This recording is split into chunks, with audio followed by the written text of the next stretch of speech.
tener la fuerza para romper el silencio no es fácil, pero es muy, muy valioso.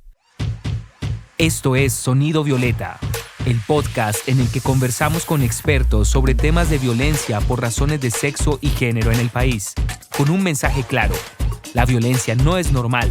No esperes, actúa. Episodio 1. Mujer, espacios y luchas. La realidad de la violencia hacia las mujeres en el contexto familiar en el país. El día de hoy nos encontramos con una invitada muy especial. Ella es María Elvira García Ballesteros, profesora de la Universidad Javeriana, profesional de Programa de Inclusión y Diversidad, Centro de Fomento de la Identidad y Construcción de la Comunidad y parte del equipo de atención que atiende el protocolo de prevención a violencias basadas en género y discriminaciones de la Universidad Javeriana. Es antropóloga, especialista en estudios feministas y de género y magíster en estudios de género. Doctora María Elvira, bienvenida, qué alegría tenerte con nosotros. Hola, muchas gracias por la invitación y por el abordaje de este tema tan importante. Así que a todas las personas que nos escuchan, estén muy pendientes porque vamos a tener una gran conversación. Quisiera comenzar preguntándote cuáles son las mayores problemáticas que enfrentan las mujeres en Colombia dentro de su contexto familiar.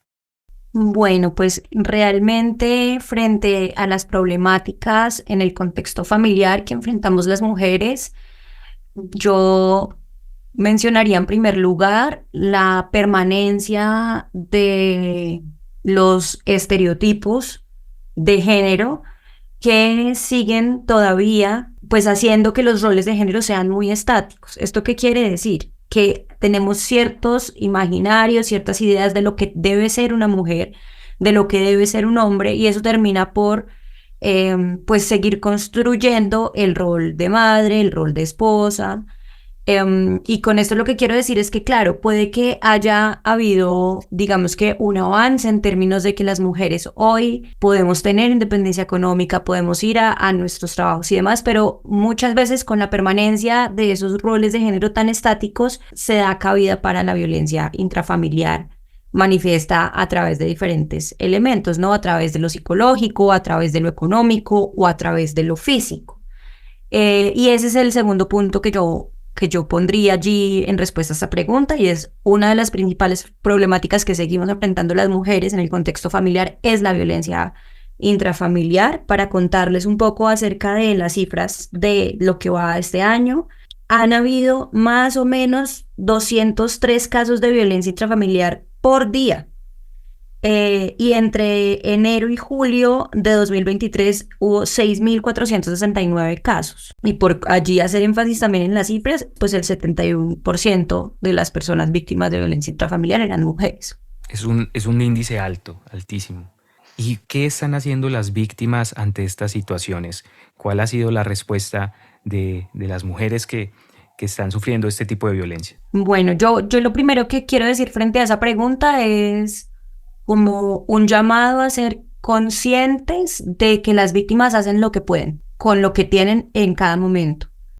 Porque fíjate que muchas veces tendemos a juzgar, no a decir, no, si ella está con su esposo es porque le gusta que le peguen, o no, ella porque se queja o porque llora si sigue ahí. Y es muy importante reconocer eso, ¿no? Una persona que está en una situación de victimización, en particular, por ejemplo, en el escenario de la familia, le es muy difícil, uno, reconocer la violencia, y dos, cuando la reconoce, tomar la decisión, de promover acciones para salir de allí. Creo que es muy importante reconocer eso. Las víctimas hacen lo que pueden. Reconociendo esto, podemos encontrar que cada vez más las víctimas acuden a las instituciones para denunciar o acuden a sus redes de apoyo, y yo creo que eso es una cosa muy valiosa. Y es que cada vez más las mujeres estamos rompiendo el silencio frente a estas situaciones. Por una mujer que le cuente a otra persona como, mira, estoy viviendo esta situación, ahí ya hay, digamos que simbólicamente, una transgresión muy, muy importante. Yo creo que esa pregunta yo le pondría como diferentes escalas de lo que hacen las víctimas. Y lo primero es pedir ayuda a sus redes de apoyo, pedir ayuda a las personas, digamos, que están más cercanas e inmediatas. Y luego, claro, la solicitud de ayuda institucional, Y cada vez más vemos que pues las mujeres están denunciando este tipo de situaciones de violencia, y también cada vez más vemos que las mujeres están saliendo de sus casas cuando están frente a una situación de violencia intrafamiliar.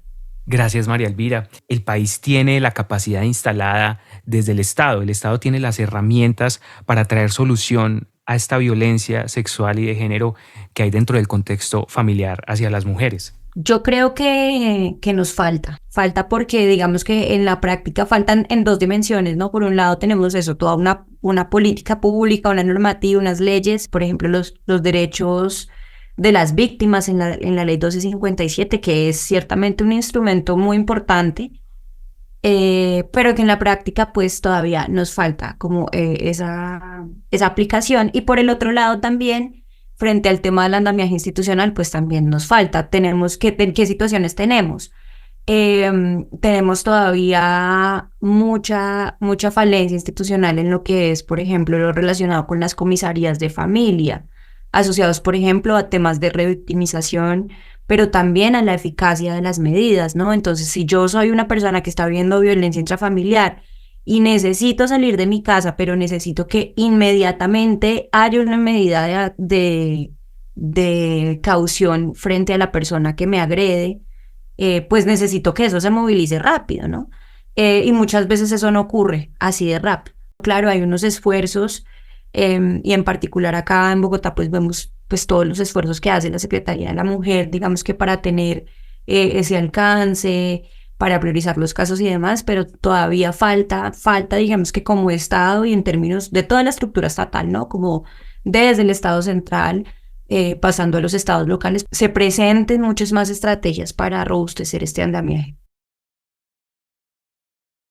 En algunos casos, está viviendo con quien ejerce la violencia mientras se da la medida de protección. Yo creo que, de nuevo, o sea, hay una cosa que es muy importante allí, y es el miedo paraliza. Y cuando una persona ha estado en un continuum de violencias, el miedo y un poco como esa relación de poder en la que uno está vinculado, pues hacen lo suyo, ¿no? Entonces puede ser que ocurre como yo necesito algo que me dé la seguridad externa para poder irme. Y generalmente eso pasa además con la violencia intrafamiliar, y es que muy rara vez una persona sola puede tomar la decisión de ir sola, o sea, sola sin haber hablado con nadie, tomar la decisión de irse y empezar una vida desde cero, ¿no? Porque además una medida de protección o unas medidas, digamos en este caso, por ejemplo, cuando hay violencia intrafamiliar con riesgo de feminicidio, pues lo que implica es que yo me voy de mi casa con una maleta llena de ropa y ya.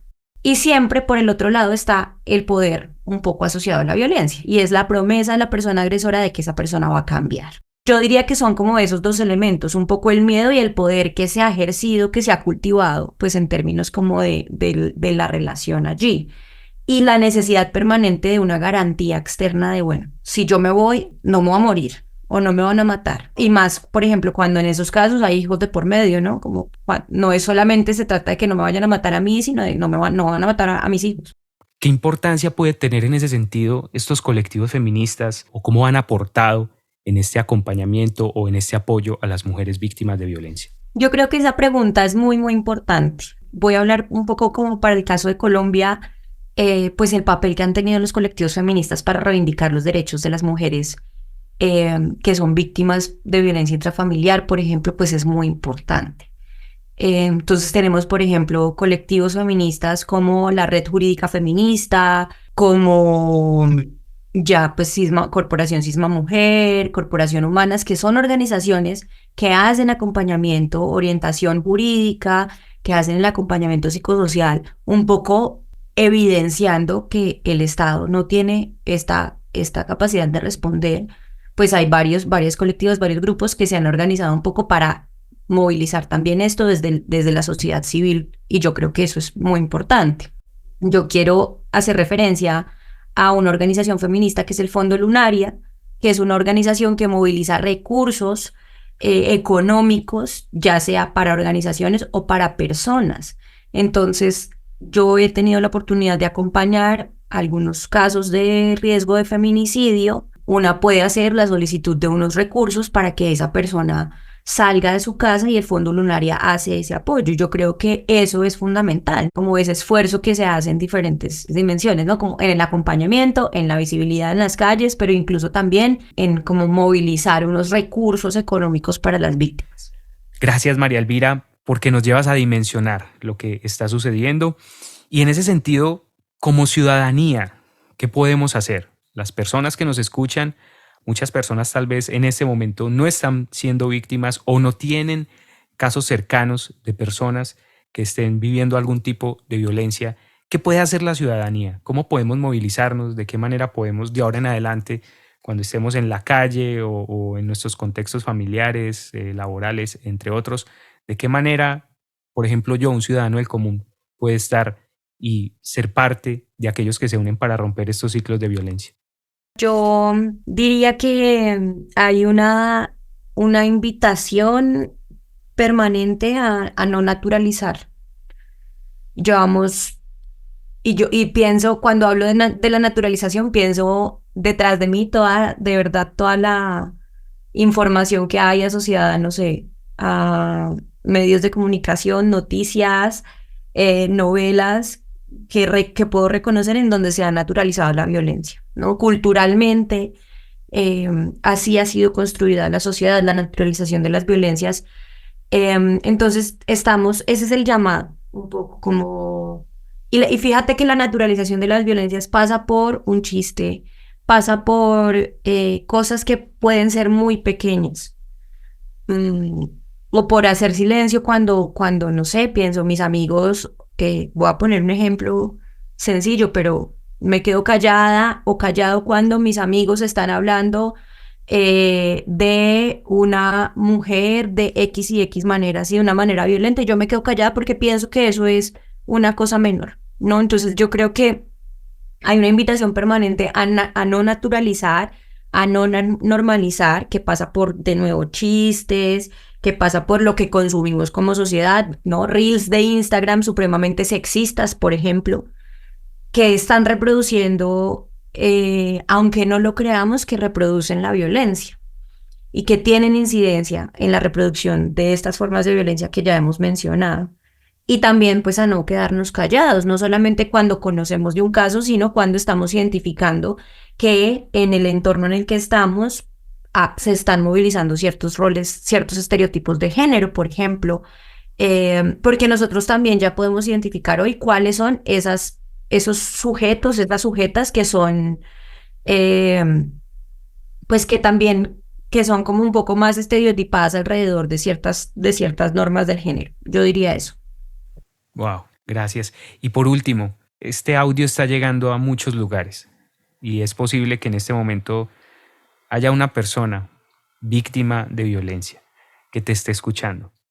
¿Qué mensaje te gustaría transmitirle? Bueno, pues yo creo que lo primero que diría es que no están solas, no están solas. Una, cuando está en una situación de violencia, siente que, pues como todo el mundo encima y como que no ve posibilidades, incluso puede realmente no tener una red de apoyo, pero hay un montón de herramientas y de lugares a donde acudir a pedir ayuda, y también hay un montón de gente dispuesta a dar ayuda, y siento que el camino, o sea, ese no está sola, implica reconocer que hay gente que me va a creer, saber que hay gente que me va a creer y saber también que lo más importante es que yo me crea a mí misma, que yo me crea que no soy la culpable, que yo me crea que no me merecía esto. También le diría que cuando nosotras rompemos el silencio, estamos haciendo cosas súper transformadoras. Pensamos que no, que es una cosa a una escala individual, pero le estamos mostrando a nuestras hijas, a nuestros hijos, a nuestros vecinos, que una puede hablar de estas cosas y que esto pasa y que esto es muy grave y que no debería pasar. Entonces, tener la fuerza para romper el silencio no es fácil, pero es muy, muy valioso. Muchas, muchas gracias, María Elvira. Ha sido un honor tenerte con nosotros en este episodio de Sonido Violeta. Esperamos que en una próxima oportunidad podamos compartir contigo. Gracias por cada respuesta y toda esta información que ha sido tan valiosa para mí y para todos los que se están conectando episodio a episodio con Sonido Violeta.